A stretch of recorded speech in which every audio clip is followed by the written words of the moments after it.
Hey guys, thank you for clicking on this video. And due to the request, today's topic is going to be on job interviews. So, why are job interviews important? Why did you even click on this video? Well, job interviews are usually the first step that you need to take in order to show that you bring value to a company. Whether it's a summer job, whether it's a big CEO job, the job interview is necessary to show that you are worth hiring. Now, today I'm going to talk about 6 things you can do in order to kill the job interview and get the job that you want. Now, the first thing you should do is prepare. And what I mean by that is do research on the company you're going to go into. Research those questions that might be asked when you go into that company job interview. Now, also be prepared for those usually frequently asked questions such as like, what are your strongest attributes? What are your weakest attributes? Why do you even want this job? Stuff like that. Keep that in mind when you're going into the job interview, and practice in front of a mirror, practice in front of a video. It really shows how you answer questions and what you need to improve on. Now, the second thing you should do is basically the spray method. And what I mean by that is don't just apply for one job for one company. Apply for many jobs for many companies because it increases the likelihood that you'll get the job. Now, the third thing you should do is execute. And what I mean by that is stay calm, breathe right, and answer the questions honestly.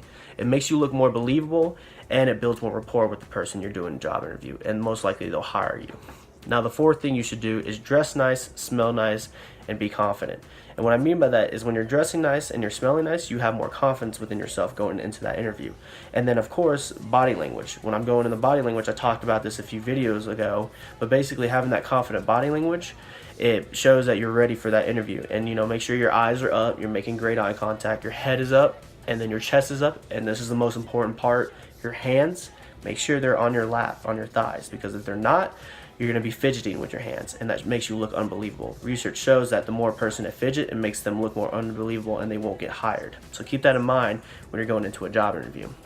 Now, the fifth thing, and probably one of the more important things, is make sure you talk about real life experience. Let's just say you're lacking in some part of the field of your job. So let's just say, once again, you're going into that car company and they're talking about basically that you need 10 hours of this experience to get that job, and you don't have 10 hours. What you could do is talk about real life experience for that car company. Well, I worked on your type of product for when I was a kid with my dad all the time, so I know what I'm talking about. So just keep calm and answer with real life experience. It builds more ethos and rapport with that person, so basically they'll hire you more likely. Now, the final thing you should do, the 6th step, is follow up with that person. Make sure you send an email or a phone call to show that you really want the job. Because let's just say they're on the verge, you're like, well, I want this person or this person, and you're that other person. Basically, if you call in and you show that they care, they'll more likely hire you because it means you're willing to work. It means you're willing to put in the time to get to understand the job, and then you'll be able to get hired. So keep that in mind. Sorry for the short video, guys. I know it's kind of quick, and I'll leave more in the description below so you guys can understand what I'm talking about.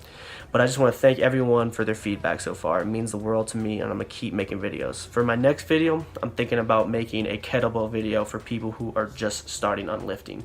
So people who are just, 12-year-olds, 13-year-olds, or, older people who just start lifting. Just understand that the kettlebell is one of the more important parts when you're just starting lifting. It's most likely not to cause injury, and it also builds a lot of muscle mass. So keep that in mind for the next video. And once again, guys, please contact me on Facebook, Twitter, Snapchat, YouTube comments, whatever you guys can. Let me know what you guys think about today's video and what you want to see in the future. So thanks, guys. I'll talk to y'all later.